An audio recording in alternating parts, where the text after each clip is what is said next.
And welcome back, everybody. You're watching Bay Sunday. His resume is long. It's mighty impressive. Former host of the Food Network, a VJ on VH1.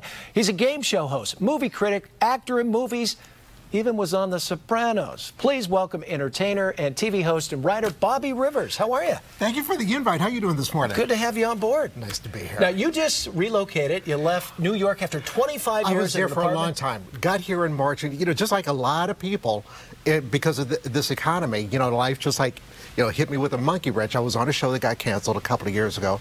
Was not able to line up. I was working with Whoopi Goldberg. She had a national radio show. Sure. The show got canceled. She went on to do The View. I could not find any other work. Ran out of money, used the savings, lost the apartment.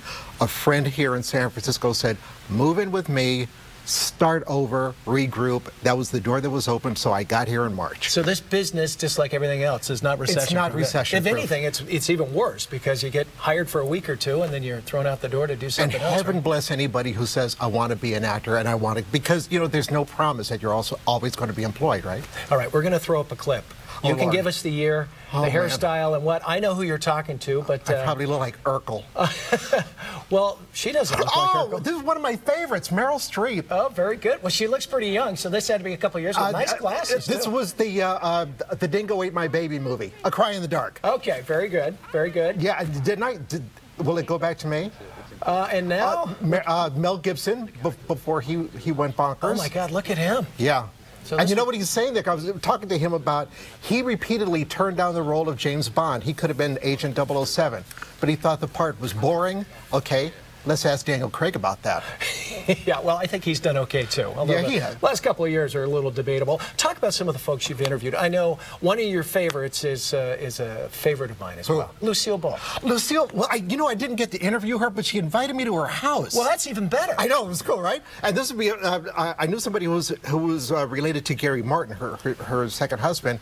She watched my VH1 shows. She liked my Sally Field interview. She invited me to her house for cocktails. I got to spend an hour with Lucille Ball, and I talked to her. She was very gracious, very hip, businesslike, but not in a way that was like off-putting. And what I felt was that on I Love Lucy, she was closer to the businesslike one, like Ricky Ricardo, and Desi was more like the spirit of Lucy Ricardo. Off camera. Off camera. Isn't that interesting?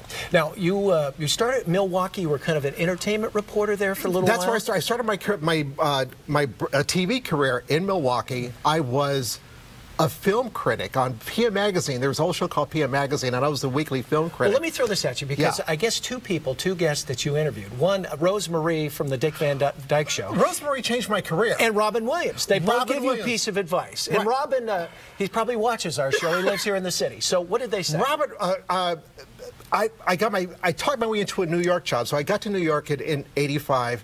He found out I was in New York, knew somebody who had he called me like 2 in the morning, and I was working on a morning news show, and I went, I'm here, but I'm doing news, and I'm not really a newscaster. He said, listen to me, at least you got to New York, and listen, never be afraid to be funny.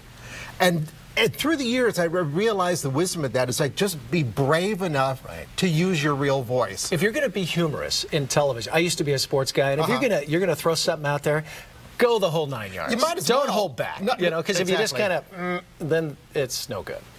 No good. Tom Hanks.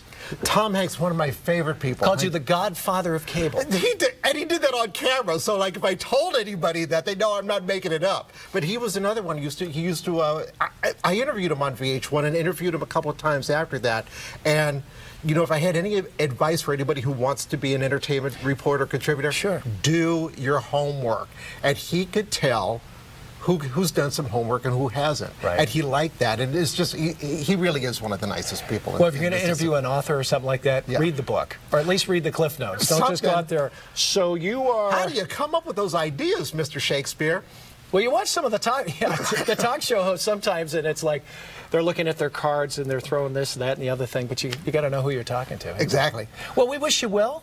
It was so nice of you to come in. Loved being here. All right. Well, hopefully San Francisco is your town. So thank you very much. Good luck. Thank you. Good luck. If you'd like more information on Bobby Rivers, you can log on to bobbyrivers.com. We're going to be right back with a member of the San Francisco Giants family. She's dressed in orange.